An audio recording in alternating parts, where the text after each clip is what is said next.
all of the passion, emotion, and success of the Toyota CHR to the BEV space. With up to 600 kilometers of range, over 340 horsepower, and 0 to 100 in 5.2 seconds, all new CHR Plus.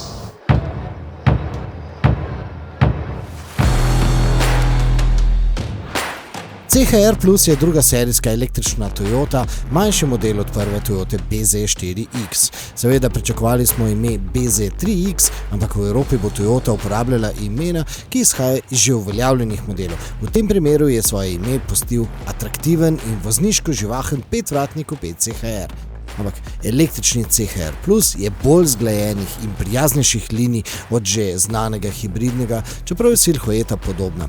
Je pa v bistvu iskanje podobnosti pravzaprav brezpredmetno. Namreč gre za dva tudi tehnično povsem različna modela. CHR Plus namreč vozi na svoji električni platformi, to nikakor ni že znani avtomobil z večjim paketom baterij v dnu. No, ta kompaktni električni avto je napovedal koncept BZ Compact, tisti je postregel s posebnim volanom in ukrivljenimi zasloni namesto merilnikov. Pa poglejmo, kaj od tega imamo zdaj v serijskem izdelku. No in kot vidimo, nobene primerjave s klasičnim CHR-om tudi v notranjosti ni. Namreč ta avtomobil je bistveno bolj podoben tistemu BZ-ju. To pomeni, da imamo tudi v tem modelu zaslon, ki je nameščen zelo visoko, se pravi kot v Toyoti Prius. Se pravi, voznik na merilnike ne gleda skozi volan, ampak nad volanom.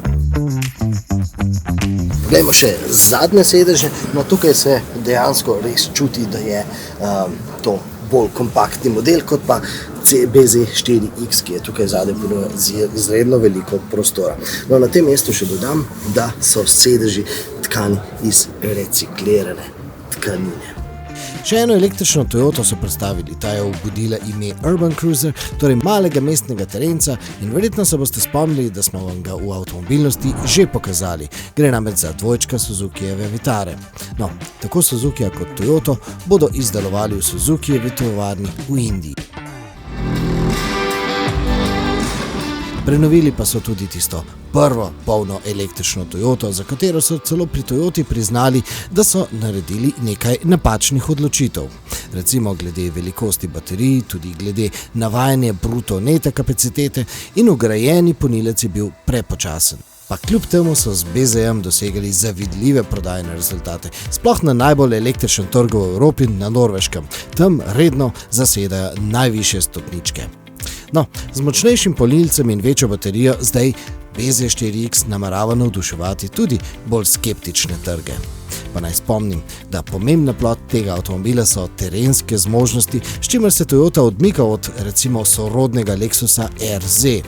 Temu so namreč okrojili bistveno bolj dinamičen karakter s programsko opremo. In kako konkretno se da softversko nastaviti fiziko avtomobila? You can influence the accuracy.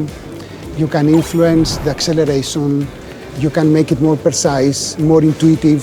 Maybe, you want to turn and by already moving your eyes and so there are various ways to allow the car to interact with you faster or more seamless without the effort. This kind of stuff, I think, is part of the whole atmosphere of the software-defined vehicles, that by utilizing the correct software, you allow the car to be more responsive to your wishes faster. Lexus RZ je v primerjavi s Toyoto drugačen tudi z volanskim obročem. No, tega smo že preizkusili, ampak na to smo to rešitev v Slovenijo čakali in tudi ne dočakali. Dočakali bomo namreč drugo generacijo tega krmiljenja. In kaj je novega? 角度を増やしたのはあくまで結果です。やっぱ少ない打角で Us adding extra degrees to the steering was a result. We didn't want to go out to just say we're going to add more degrees steering up. So when you have limited less steering, that's very convenient. It's a very good practical added value. For us at Lexus, we also work in motorsports and we're also out for performance development. So that's why we added that extra range of steering. Let's say the spiral part of the parking structures, when you're going up, through software, if a customer wants less steering angle, that's something we might be able to offer through software updates. スリップはグリップをコントロールする幅が必要になっている。 When we say electrification, it's not only the range or it's not only the battery power. For example, steer-by-wire for us is part of electrification. You're going to drive an EV, that's going to be manual with eight gear shift. For us, this is part of the electrification, and this kind of stuff, first in Lexus in a premium way, and then later on to Toyota as well. Although the EU's Industrial Action Plan has recognised the need for short-term relief measures, many uncertainties remain for the road ahead as Europe continues to be the fastest changing region globally when it comes to environmental goals and mobility ambitions. Za vaš naslednji klik predlagam, da se spomnimo prve električne Toyote. Namreč s pocenitvijo je BZ4X postal ne samo za Norvežane, ampak tudi za Slovence dober nakup. Poglejte naš izlet in premislite, ali bi vam BZ4X ustrezal.